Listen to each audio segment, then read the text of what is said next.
Madam நான் உங்க சார்பாக பேசிடுறேன். மேடம் பேரவைத் தலைவர் அவர்களே, உங்களுடைய மூத்த உறுப்பினர் சொன்னாரு நீங்க மேலூர்ல நின்னீங்க, நாங்க தான் காரணம் அப்படின்னு. நிறைய இடத்துல இந்த திமுக அடிக்கடி சொல்லிக்கிட்டே இருக்கிறாங்க, காங்கிரஸ் ஜெயிச்சதுக்கு நாங்க தான் காரணம், விசிகா ஜெயிச்சதுக்கு நாங்க தான் காரணம், ஐஎம்எல் ஜெயிச்சதுக்கு நாங்க தான் காரணம்னு. நாங்க பதிவு பண்ணிடுறேன், இல்ல இது ஒரு ஜனநாயக விவாதம், பதிவு பண்ணிடுறேன். கிட்டத்தட்ட 22-23 கட்சி கூட்டணி திராவிட முன்னேற்ற கழகம் கடந்த 10 வருஷமா 3 முறை மிகப்பெரிய வெற்றி, ஒத்துக்கிறோம். நீங்க தான் ஆளுங்கட்சி, ஒத்துக்கிறோம். ஆனால் 2026ல தமிழக வெற்றி கழகம் தனி பெரும் கட்சியாக நில்லுங்க, தனி பெரும் கட்சியாக நின்று 108 தொகுதி வாங்கியிருக்கோம். தனி பெரும் கட்சி, வெறும் இளைஞர்கள் மட்டும். 23 கட்சி கூட்டணி இல்லன்னு நினைச்சுக்கோங்க, திமுக 10 தொகுதி ஜெயிச்சிருக்க மாட்டாங்க.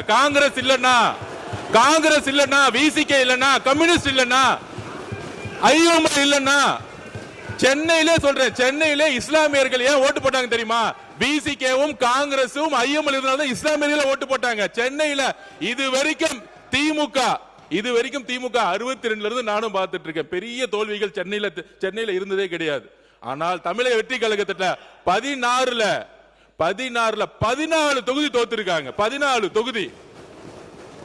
அப்ப திமுகக்கு இந்த கூட்டணி கட்சி இல்லன்னு நினைச்சுக்கோங்க, கூட்டணி கட்சி கிட்ட இருந்து 15% வரும். அந்த 15% இல்லன்னு நினைச்சுக்கோங்க, சென்னையில அந்த 2 தொகுதி கூட ஜெயிச்சிருக்க முடியாது, தமிழ்நாட்டில் 10 தொகுதி ஜெயிச்சிருக்க முடியாது. நீங்க இன்னைக்கு எதிர்க்கட்சியா உட்கார்ந்து காரணம் காங்கிரஸ், நீங்க எதிர்க்கட்சியா உட்கார்ந்து காரணம் கம்யூனிஸ்ட், நீங்க எதிர்க்கட்சியா உட்கார்ந்து காரணம் ஐஎம்எல், நீங்க எதிர்க்கட்சியா உட்கார்ந்து காரணம் விசிகே, நீங்க எதிர்க்கட்சியா உட்கார்ந்து காரணம் கூட்டணி. இத ஞாபகம் வச்சுக்கோங்க.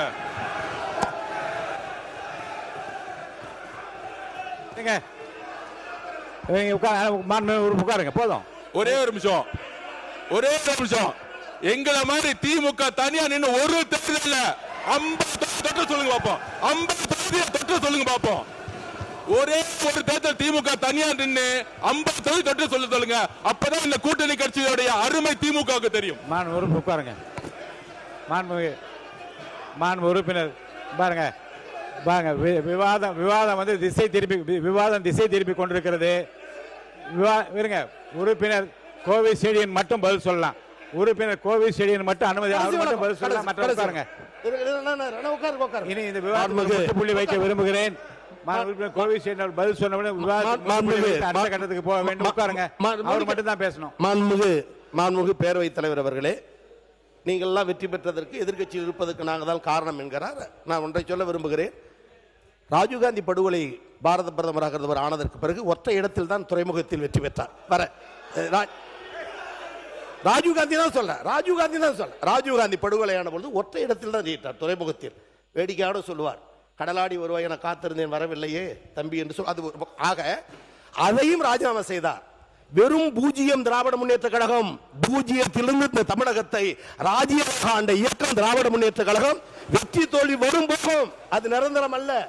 அதற்காக விடாப்பிடியாக பேசுவது என்பது நியாயமும் அல்ல, முறையும் அல்ல. எதையும் எதிர்கொள்ள திமுக தயார்.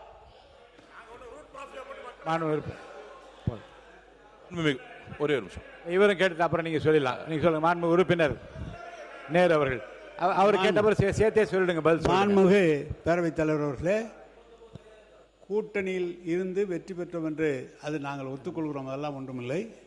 எங்களுடைய கூட்டணியில் இருந்து வெற்றி பெற்றவருடைய ஆதரவோடு தான் நீங்கள் இன்றைக்கு ஆட்சி அமைத்திருக்கிறீர்கள். அதை செஞ்சீங்க.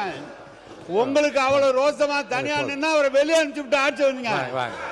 ஏன் வெளியே, ஏன் அவர் 80ல தோத்து போய் நின்ன போது காங்கிரஸை கை கொடுத்தது திமுக இல்லைன்னா காங்கிரஸே வந்திருக்காது. எப்படி அப்படி சொல்றது? சவால்கள், எதிர் சவால்களுக்கு ஒரு முற்றுப்புள்ளி வைக்கிறேன். மாண்பு பொதுப்பணித்துறை அமைச்சர், இதோடு இந்த விவாதத்துக்கு முற்றுப்புள்ளி வைத்து விட்டு மானிய கோரிக்கைக்குள் நான் போக வேண்டும்.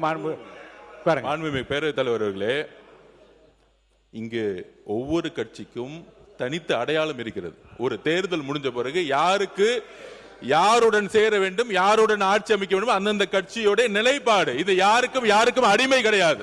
ஒரு தேர்தல் முடிஞ்சவன கூட்டணி முடிஞ்சிடும். நம்பர் 1. நம்பர் 2 சொல்றது, மூத்த உறுப்பினர் சொன்னாரு, நாங்கள் யாருடைய தோல்விகளையும் நாங்க எதையுமே தவறா பேசல. நாங்க சொல்ல வருதுன்னா, திமுக இவர்களால் தான் கூட்டணி கட்சி வெற்றி பெறுதுன்னு ஒரு ஆதிக்க மனப்பான்மை இருக்கு பாத்தீங்கன்னா, அந்த ஆதிக்க மனப்பான்மை தான் நாங்க கொஸ்டின் கேட்கிறோம். அந்த ஆதிக்க மனப்பான்மை தவிர எல்லாரும் சேர்ந்துதான் ஒரு வெற்றியை உருவாக்கி இருக்காங்க. அதை பதிவு பண்றோம். எல்லா கட்சிகளும் சேர்ந்து ஒரு கூட்டணி உருவாக்கிய பொழுது அந்த வெற்றிக்கான காரணம் எல்லா கட்சிகளும் சமமா சொல்லணும். நாங்க என்னாலதான் நீங்க வெற்றி பெற்றீங்க, என்னாலதான் விசிக வெற்றி பெற்றது, என்னாலதான் நீங்க வந்து இந்த இடத்துல அந்த ஆதிக்கம் தவறுங்கிறத நாங்க பதிவு பண்றோம். மாண்பு உறுப்பினருக்கு முற்றுப்புள்ளி வைக்கிறேன். வெற்றியும் தோல்வி மக்களாலே வந்தது, ஏற்றுக்கொள்வோம். மாண்பு உறுப்பினர் தலவாய் சுந்தர் ஒரு கேள்வி கேட்கிறேன், கிளாரிபிகேஷன். மாண்பு உறுப்பினர் தலவாய் சுந்தர் வாங்க. என்ன இப்ப என்ன பேச விரும்புறீங்களா? பாருங்க. மாண்பு உறுப்பினர் கே என் நேரு அவர்கள். மாண்பு பேரவைத் தலைவர் அவர்களே, எங்களால் தான் அவங்க வெற்றி பெற்றாங்கன்னு நாங்கள் சொல்கிறோம். இல்லை, அவங்களும் சேர்த்து தான் நீங்கள் வெற்றி பெற்றாங்க. நாங்கள் தனியாக நின்னாங்க, அவங்க எங்களை விட்டுட்டு. எங்கேயாவது தமிழ்நாட்டில் இடத்த வெற்றி பெற்றிருக்காங்களா கேளு. வெற்றி பெற்றிருக்காங்க கேளு. திமுக இல்லைன்னா அவங்க வெற்றி பெற முடியாது. போதும், இந்த கேள்வி போதும். அவை முன்னவர் போதும். மாண்பு உறுப்பினர்கள் இது போதும் என்று நினைக்கிறேன். அவை முன்னவர் மாண்பு பேரவைத் தலைவர் அவர்கள், அவை முன்னவர் விவாதம் மானிய கோரியை விட்டு பேச வேண்டிய நேரத்தை மாறி மாறி அரசியல் பேசிக் கொண்டிருக்கிறோம். ஒரே நிமிஷம் நான் பேசுறேன். அதனாலதான் இல்ல, ஆகவே நான் ஒன்றை சொல்ல விரும்புகிறேன். 97 பேர் வச்சுட்டு ஒரு ஆட்சி, அவங்களுடைய சப்போர்ட் நீங்க பண்ணிட்டு இருந்தீங்க. அவங்களுக்கு ஏதாவது ஹெல்ப் பண்ணீங்களா? 2006 அந்த கட்சியை உங்களோட இருந்து இணைந்து அவர் சப்போர்ட் செய்தார்களே, அவர்களுக்காக அமைச்சரவை இடம் பெற்றிருக்கிறது, இன்றைக்கு கொடுக்கப்பட்டிருக்கிற, அதை நீங்க கொடுத்தீங்கன்னா முதல்ல. திமுக தனியா நின்று ஜெயிச்சிருக்கா? இல்ல, திமுக தனியா நின்று ஜெயிச்சிருக்கா? ஒரு தேர்தலையாவது திமுக தனித்து நின்று சற்று வெற்றி பெற்றிருக்கிறதா சொல்லுங்க. அப்புறமா நாங்க மாண்பு உறுப்பினர் கே நேரு அவர்கள் இந்த பதில்.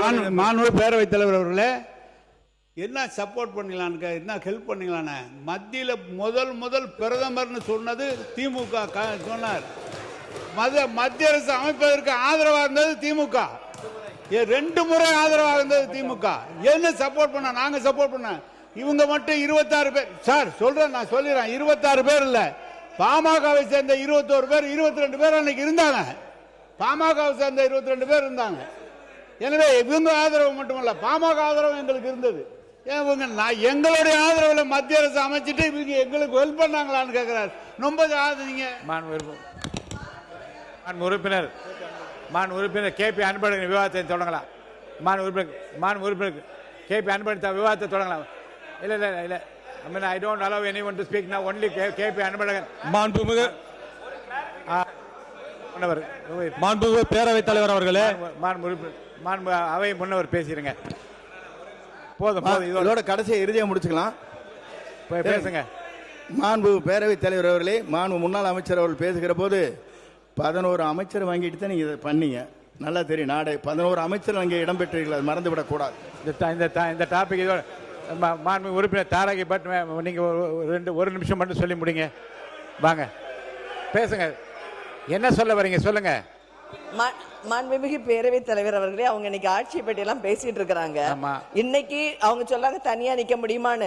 எங்களுடைய பாரத் ஜோடா யாத்திரை நடந்ததுனால தான் உங்களுக்கு இவ்வளவு எம்பிஸ் மேல கிடைச்சதுங்கிறத மறந்து விடக் கூடாது. உண்மைதான். அன்னைக்கு எங்களுடைய கூட்டணியால தான் உங்களுக்கு எம்பிஸும் கிடைச்சு இவ்வளவு எம்எல்ஏஸும் கிடைச்சு என்பதை மறுப்பதற்கு இல்லை. அதே போல நாங்கள் உங்களுக்கு மத்தியில் ஆளுகின்ற பொழுது எங்களுடைய ஆட்சி, காங்கிரஸ் ஆட்சி, உங்களுக்கான பிரதித்துவத்தை தந்து உங்களுக்கான அமைச்சர்களை தந்தது எங்களுடைய ஆட்சி. 22 வருடங்கள் நாங்கள் கூட பயணித்தோம். இல்லை என்று சொல்லவில்லை. 22 வருடங்கள் உங்களுக்காக நாங்கள் பயணித்தோம். இன்றைக்கு எங்களுக்கான ஒரு ஆட்சி வரும்பொழுது நாங்கள் அவர்களுக்கு சப்போர்ட் செய்து கொண்டிருக்கிறோம் என்பதை மறந்துவிடக் கூடாது. நாங்கள் ஒன்றும்